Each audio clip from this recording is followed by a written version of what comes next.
What is up, wrestling fans? Welcome to episode number 458 of the Smark Smack Talk podcast, Hot Tags of the Week, where I'll be giving you a breakdown of some of the current events, rumors, news, gossip, and some other things that have happened in the world of pro wrestling over the past few days that I feel like talking about. Who am I? Tony Mango. You should know that by now.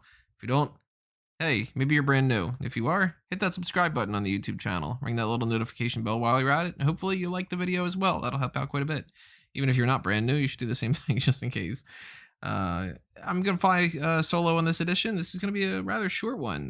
Not a whole lot going on. I mean, I've got a couple hot tags here, but I honestly don't think it's a real important week in some ways to really get a whole big, long discussion. So I figured I'd give the guys a night off. I'd give myself a little bit of a break too, and we're going to make this a quick one. I've got a couple things to talk about, but I'm going to breeze through some of them. Some of them we're going to harken back on a little bit later on when we get a little bit closer to Clash of Champions. Some of them we're going to just talk about as they progress a little bit more, because I think some of these stories actually haven't fully developed yet. I'm sure we're going to kind of tie them into next week's hot tags if we get more information about that, but it's going to be a rather low-key episode. So if anybody who's hoping for like some hour-long rant about the Nikki Cross winning another match against Bayley thing, I don't have the energy to do it. I've complained about that a million times as it is. I'm sure that people don't want to hear it a million times from me. Just the same, I can't rinse and repeat and then criticize somebody else for rinsing and repeating, right? So do the usual stuff here. Drop a comment below. Tell me your thoughts on what you think about these topics and more. I'll try to respond to some comments if there's any kind of other topics that I didn't talk about that you guys want me to chime in about. I have talked about some of these things elsewhere too, so that's another thing is when you look around at like the quick takes that I post on eWrestling News or just some other articles that I've written elsewhere, you'll find some of the other opinions that I've got about some of these things too. So once I start talking about that on like 3 different platforms or so, it's kind of hard to repeat yourself a million times and not feel like you're just flat out repeating yourself. But nonetheless, I am going to talk about some of these things here. So like I just said, drop a comment. Tell me your thoughts. You could agree, you could disagree. Any of that's still perfectly fine. Really quickly, let me just get a couple other plugs out of the way while we're at it here. I mentioned before that you should hit the subscribe button and the like button and all that stuff on YouTube. And while you're over there, if you feel so inclined, hit the applause button. It's a brand new thing that we got going on right now. It's kind of a little bit like a super chat that's not on the live spectrum. And there's also the new YouTube membership that you can join, which is the YouTube equivalent of the Patreon. And if you don't know what the Patreon is, go ahead and check that out. Patreon.com/SmarkOutMoment. While you're over there, you can see a bunch of different tiers that are there, $1 and up. $1 is awesome. I'd love if everybody who subscribed to this channel donated to the $1 tier. That would be amazing. But, there's also the $5 tier. There's the $10 tier, which gives you access to the Patreon exclusive episodes. You could only listen to them on Patreon. Eventually, when we get to people in the YouTube membership side of things, then those episodes might be on the YouTube side of things. I'm not entirely sure if I'm going to do that or if I'm going to do separate things yet. I want to kind of get your opinions about whether or not you think it's fair to split things up to have like a YouTube specific thing or whatever like that, or if that's a little bit unfair because then people would need to technically subscribe to 2 things to get both. I don't want to jip anybody out of anything. So if it's one thing or the other, it's just all funneling back to the same source anyway. So maybe I'll just post them elsewhere.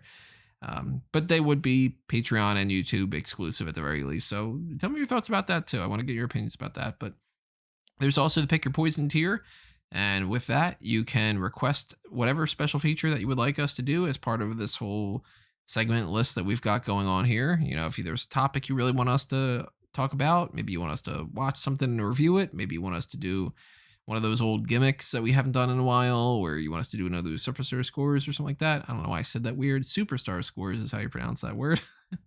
But yeah, take advantage of that. If you got the spare change, you want to toss it our way. Also, another way to do that is the merchandise shops, TeePublic and Redbubble. Go ahead and browse those catalogs for Smark Out Moment, for A Mango Tees, and for Fanboys Anonymous. And I'll tell you more about Fanboys Anonymous at some point later on, but we've been 4 minutes into this and I've just talked about plugs. So let's move on to some of the topics that are actually out there. One of them being that there is a new podcast coming to the WWE Network of some sorts. It's not really the WWE Network proper, but it's the WWE podcast side of things. It's going to be an Alexa Bliss podcast set for September 22nd. It's going to debut around that time, and it's going to be called Uncool with Alexa Bliss. I honestly have no interest in this. I've stopped listening to all the other podcasts. The After the Bell was pretty interesting, but I just don't have the time for it anymore. New Day podcast, interesting as well. Again, just don't have the time for it. And I really didn't have a whole lot of interest in what this was all about. This is going to be, it seems, Alexa Bliss interviewing celebrities and talking about like embarrassing stories. I'm not a celebrity guy. I don't care, especially if it's a celebrity that I don't really care about. But even the ones that I do actually like, I really don't want to know too much about them because they're just people. So if you got, say, I don't even know, I'm trying to think of even a celebrity that I'm fond of. I don't even have like a favorite actor or anything like that now that I'm thinking about that. But I don't know. Let's say like a Kevin Smith. I like the guy. I think that he's funny. Like a lot of his work. I've listened to his shows, but I don't know if I really want to get too deep into just knowing all the little ins and outs of his life and all the little stories and everything. At a certain point, I follow them because of their work, and that's about it. So, yeah, it's not for me.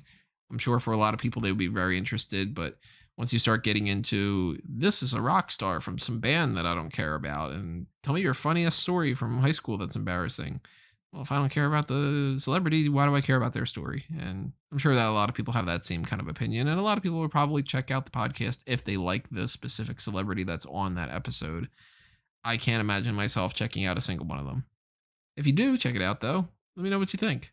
September 22nd is when it comes out, so it's not too far off, but I don't plan on doing any kind of a big review for it. Let's talk about the fact that Ivar is injured on Monday Night Raw, and let's actually tie that into just going around and talking about Monday Night Raw, because one of the main things to talk about here is to just go through the TV for the week. So Ivar was in a match with obviously the whole Viking Raiders were a part of this whole thing with the Hurt Business, and we got them tagging up with Paulo Cruz and Ricochet, and it ended in a weird way because Ivar had gotten injured and Ricochet didn't know that that was the case and that they were going to go home early, and he kicked out and it seemed a little bit weird, and we figured that out afterward. But I want Ivar to get better as soon as possible, and that's the biggest priority out of everything. But I really don't understand the point in having this many suicide dives anymore. I think that this is maybe a wake-up call that should have happened a long time ago, where the move's called a suicide dive. It's a dangerous move to do. And when multiple people do that on every single show, multiple times per match, it doesn't matter anymore. Once you kill something by doing it a million times, it's less impactful. So the suicide dive used to be an amazing move that a lot of people would really pop for. You know, Rey Mysterio would do it back in the day in like 1996 or something like that. It was amazing. Hurt Karana back then was, you know, the Frankensteiner. People never saw that in 1992. So it was amazing at that point. Now it happens 100 times in a match and nobody even blinks an eye. The DDT used to be a major move people were looking out for. Everybody does the DDT now, and everybody kicks out of a DDT. Unless it's your crappy little finisher, then they don't know what finisher to give you. But the suicide dive, I think, has been completely overplayed, and I don't think that a lot of people should be doing it. I don't think that a lot of people should be doing it, period. I think that, you know, it is a dangerous move, and you probably shouldn't do it unless you are willing to take that risk. I guess maybe all of them are, but even still, the more people do it, the less that it means. And a guy like an Ivar, I mean, he's a big guy. He's tossing himself out the ring like that. It's a dangerous thing to do. And now he's gotten injured from it.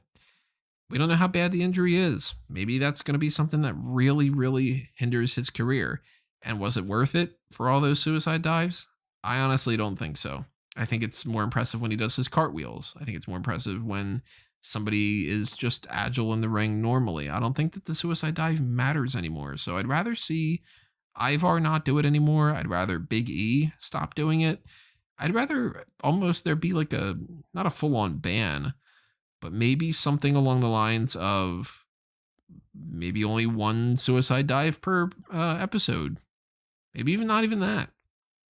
You know, once we get to the point where that's not completely, played out, then maybe it'll matter more when somebody does it in a match. And it won't just be you watch Johnny Gargano do it, and then you watch Adam Cole do it, and then you watch Tommaso Ciampa do it, and then you watch Finn Balor do it, and you go, okay, all 4 of these guys did it in the same match. Now it's not important. Hopefully he gets better very soon. That whole situation with the Hurt Business and Apollo Crews and Ricochet and Cedric Alexander, that was also part of a heel turn for Cedric Alexander. We've been waiting that for a while, and I think that that's the right move. Overall, I think that he is better off as part of the stable than to just flounder in the mid-card the way that he was doing before. So maybe he's going to be the one half of the tag team champions we were talking about. I really think that the Hurt Business is the next in line to hold those tag titles.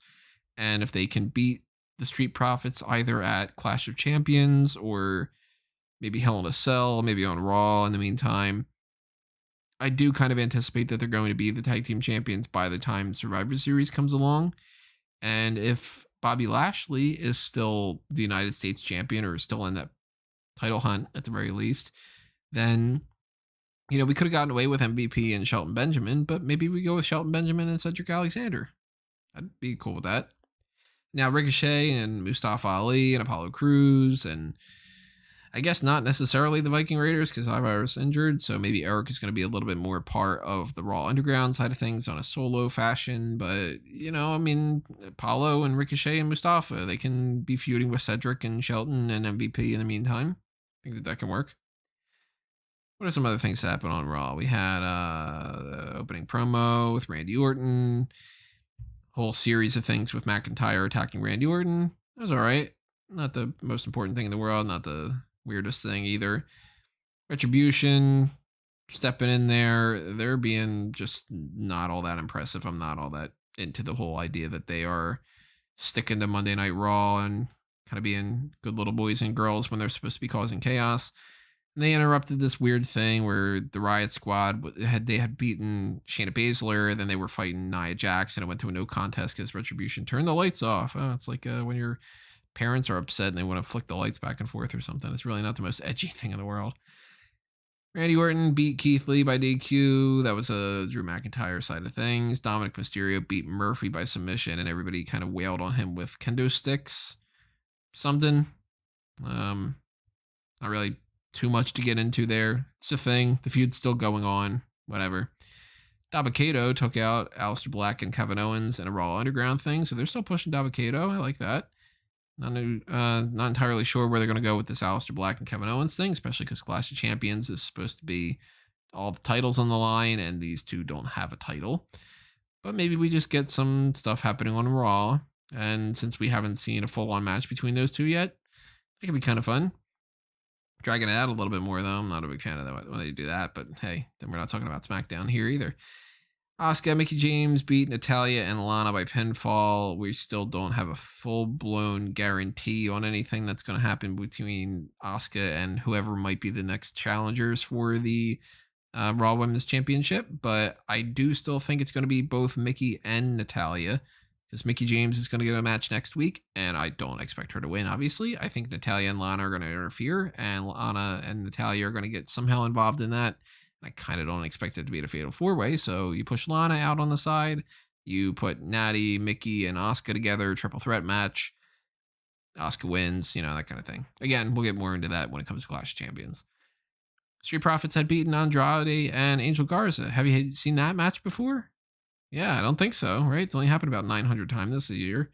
And hey, look at that. I could talk again about the Nikki Cross and Bayley thing if I go down that rabbit hole. The only other thing is that we had Peyton Royce and Billie Kay in a match. That was pretty interesting. They really are going to separate those two, and they're really not caring about how nobody has a good theme song anymore. Everybody's got these awful new tracks. You can't tell a single one of them apart. They're all generic as all hell, and they're just terrible. So they really need to get somebody better on the music side of things. Keith Lee needs a new theme. Peyton Royce needs a new theme. Billie Kay needs a new theme. Everybody who's getting these new themes, Shorty G, I think, has a new one too.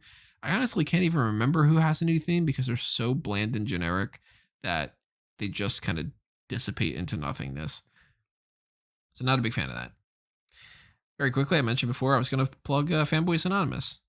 Go ahead and check out fanboysanonymous.com if you're interested. That's the site where I will talk about things that are not on the pro wrestling side of stuff, but it's all the other aspects of geek culture, TV, comics, video games, mostly movies.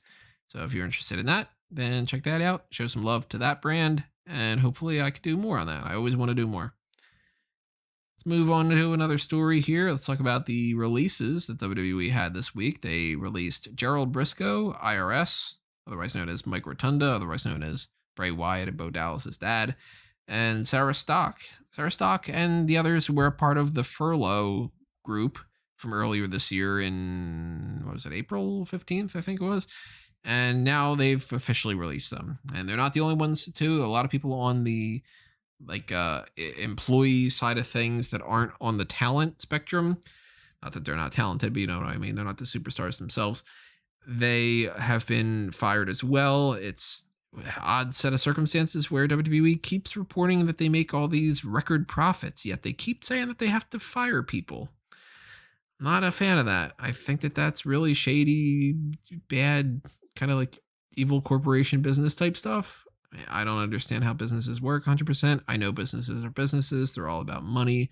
But it is something that I'm not comfortable with when it seems like a company is taking a profit and turning it into a bigger profit and people are losing their livelihoods. I just don't think that that's the right way to go about things. If I were running a company that had some kind of board of directors and I was the chairman of it, I would constantly be pushing, hey, can we just make sure we're making a profit, but can we make sure we have, employees and that people aren't like losing their jobs and destitute just because we want to take a +5 and turn it into a +7.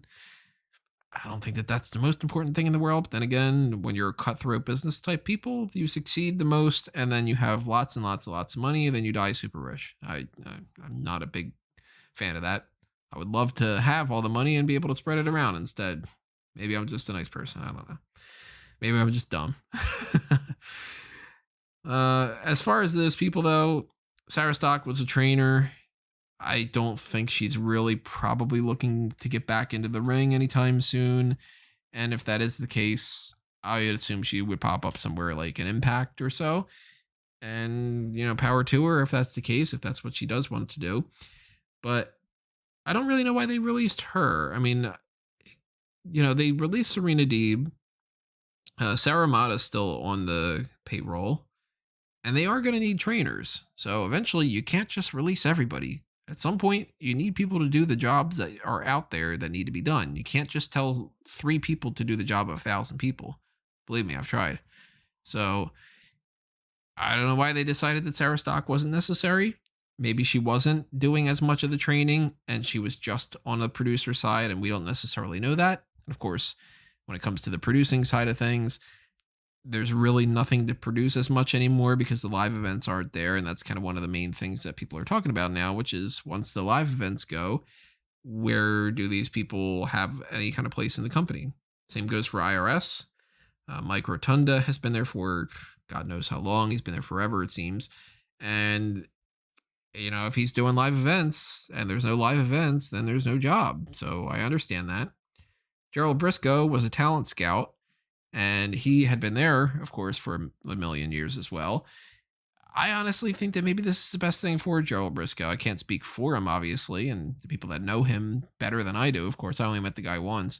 But years ago, when I met him, he was talking about how that was still rough for him to just kind of go around and to do this job. And, the wear and tear of traveling as it is bad enough, let alone having wrestled a whole career ahead of time.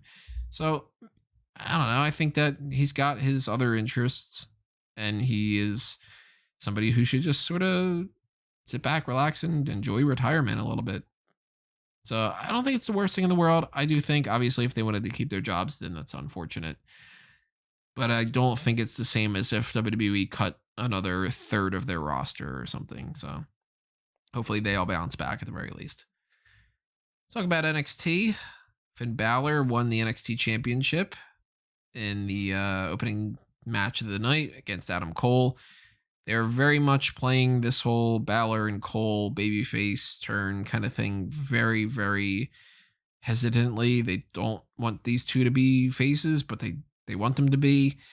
I know that drives some people nuts on the heel and face turn thing. Everybody wants everybody to turn constantly, but Cole was acting pretty babyface about this, and Finn Balor was the better man. And, I'll get you next time, champ, that kind of thing. So that was kind of interesting.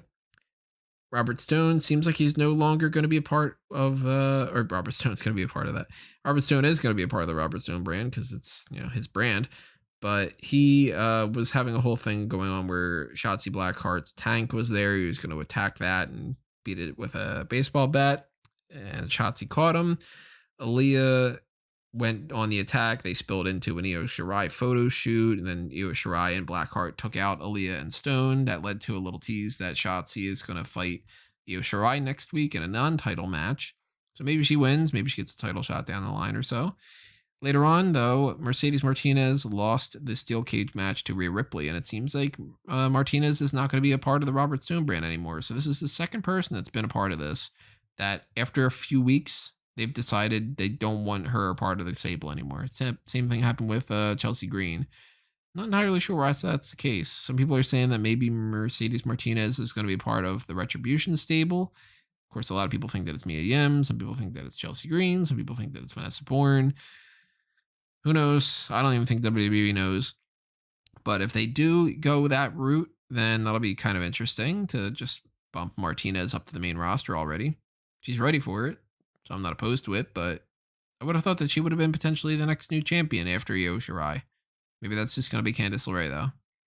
Rhea Ripley's still kind of hanging around, not necessarily knowing what to do. Maybe they could do something with her. I don't know. But Finn Balor as NXT champion, I'm pretty okay with that. Tegan Nox had a whole thing with the Garganos and the Gargano Way, and they did this whole thing with her and Candice LeRae throwing food at each other. Not the best segment in the world. That feud's going on still. Velveteen Dream beat Tahuti Miles, who's not called Tahuti Miles anymore. He's now Ashanti the Adonis. Could have had a little bit of a heads up on that one because I didn't even have a clue who that was when that was happening. I wasn't really paying too much attention and didn't strike me that was Tahuti Miles. He changed his ring gear a little bit up too and stuff, and it didn't click for me, especially because he lost. They've been trying to push him a little bit. Kushida attacked Velveteen Dream afterwards, so that feud's still going on as well. Bronson Reed beat Austin Theory, and Roderick Strong beat Killian Dane. And then after the match, they had a whole thing with Drake Maverick helping out Killian Dane just for Killian Dane to just knock him down again. So they're slowly moving Killian Dane towards this tag team situation with Drake Maverick and a babyface turn, but hesitant on that too. Oddly enough, no Kyle O'Reilly to help out Bobby Fish and Roderick Strong. I don't know if they're going to try to do some kind of split. Maybe it's going to be Strong and Fish against O'Reilly and Cole at some point down the line. Not a fan of that if that's the case. I don't think you should split up the Undisputed Era. So next week, we're going to get some stuff. We're going to get that Shotzi and Io match. We're going to get the North American title on the line between Timothy Thatcher and Damian Priest. And we're also going to get the tag titles on the line between Breezango and Imperium. Not expecting any title changes. So that's why I'm totally going to drop Timothy Thatcher on the Fantasy League. But the NXT side of things, pretty interesting. I don't know if we're going to get that Tuesday thing going forward. Still no information on that. But the rating's not as good as last week, so maybe that's going to make them a little bit more hesitant to do that in the future too. It's word of the day is hesitant, I think.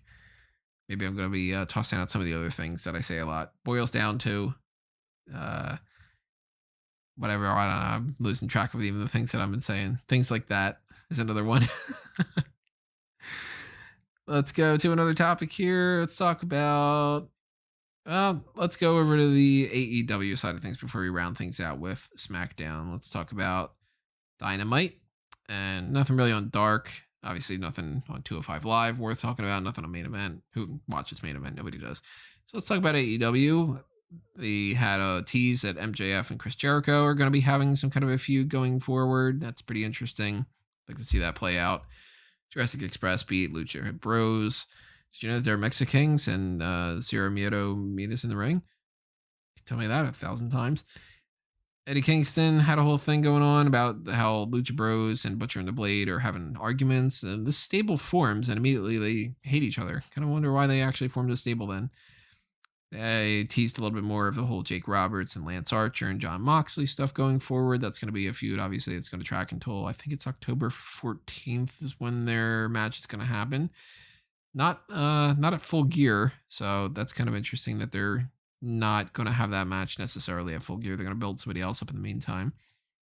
Matt Hardy said that he's going to make a full recovery. That's good to know. Orange Cassidy beat Angelico. It seems like Jack Evans is injured right now, so that's why Angelico is wrestling a lot of singles matches. Santana and Ortiz fought with Orange Cassidy, and Best Friends came out to help.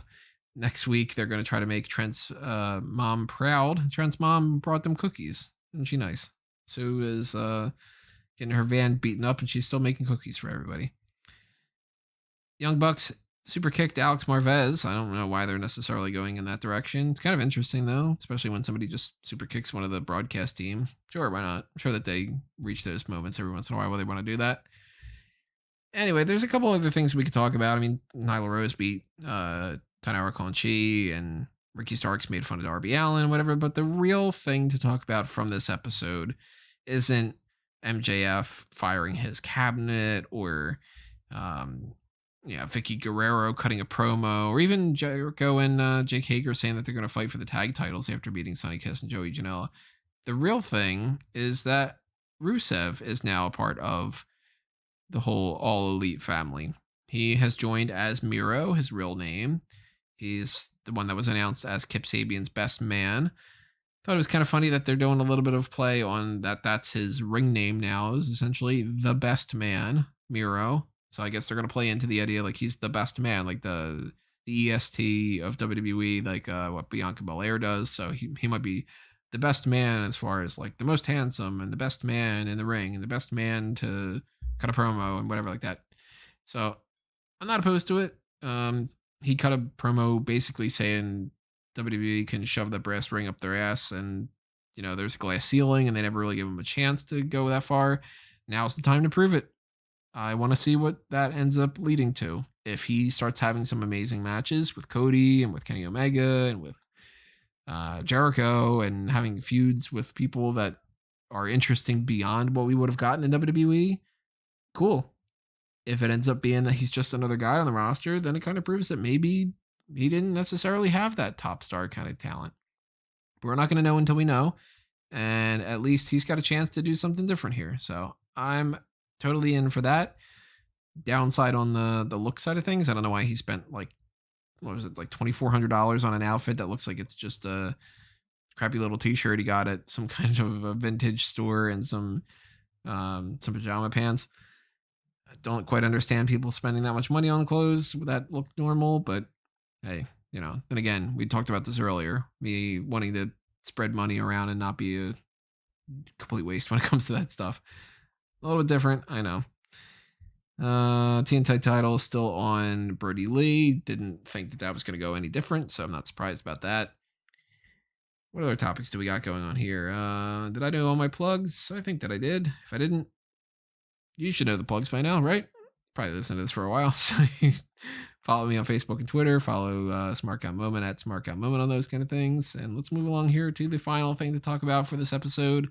The SmackDown results. Roman Reigns came out, promo, blah, blah, blah. So it's a tag team match. Nothing all that interesting there. Jey Uso and Roman Reigns beat Sheamus and King Corbin. Sami Zayn interrupts an Intercontinental title match because they're setting up a triple threat for Clash Champions there.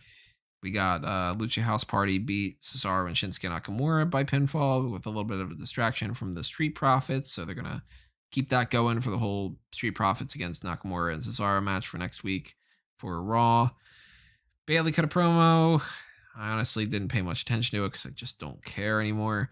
Nikki Cross beat Alexa Bliss, Lacey Evans, and Tamina by pinfall to win her millionth shot at the SmackDown Women's title for this year. As I mentioned before, sick and tired of it. I've said I'm sick and tired of it the last 5 times or so. Done with it. I'm going to officially declare this the new Brock Lesnar rule, where I'm just not going to talk about it anymore. It's going to be the Nikki and Bayley rule or something like that. Just, my opinions. If you don't, go back and check out 100 episodes in the past where I've bitched and complained and a bunch of articles too. Otis beat John Morrison, and Miz ran off with the Money in the Bank contract, or so he thought. He stole the lunchbox, but it wasn't the right lunchbox. Because now Otis is, I guess, carrying around a briefcase and a lunchbox and another lunchbox. He's got lots of decoys. This is what they gave him the Money in the Bank for this story? Really stupid. Finally, we know the latest addition to the Firefly Funhouse crew of puppets. This is my job.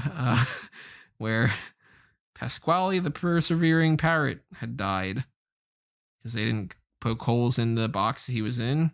And instead, the Vince McMahon puppet introduced Wobbly Walrus, which is a parody of Paul Heyman. Yeah, that's the thing. Anyway, those are the hot tags. I hope that you had a fun time watching all these episodes of TV for this week. Hope that you enjoyed the discussion that we had earlier this week. If you didn't check it out already, the main event was a Wrestling is 2020 on the All In 2-year anniversary. So go back and check that out. Apologize for the audio. I'm going to try to figure that out for the next time.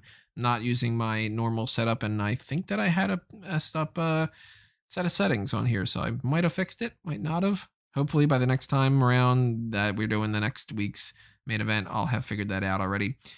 And I don't know what that main event is going to be. If you have any suggestions, drop them in the comments below. But it is a blank week, and even the schedule is going to have to go all over the place now because they changed when Hell in a Cell is, so that's kind of rearranged a couple little things, but that doesn't affect next week. Next week is a blank week right now. Then we got Clash of Champions after that. Then potentially another NXT TakeOver event, although they haven't clarified if that's the thing yet. Then I'm hoping that October 7th will be the Q4 mailbag, probably live on YouTube. Take advantage of that while you can. Send in your mailbag questions ahead of time if you want to make sure that those are answered. Obviously, take advantage of the mailbag priority tier if you want to try to get that as they answer all those questions.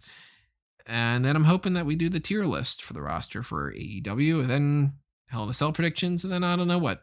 That's a couple weeks down the line, though. Next week we have to figure out.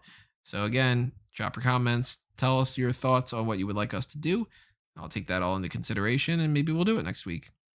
But the next time you're going to be hearing from us is going to be the Paul Heyman SmackDown podcast that Callum and Rob recorded.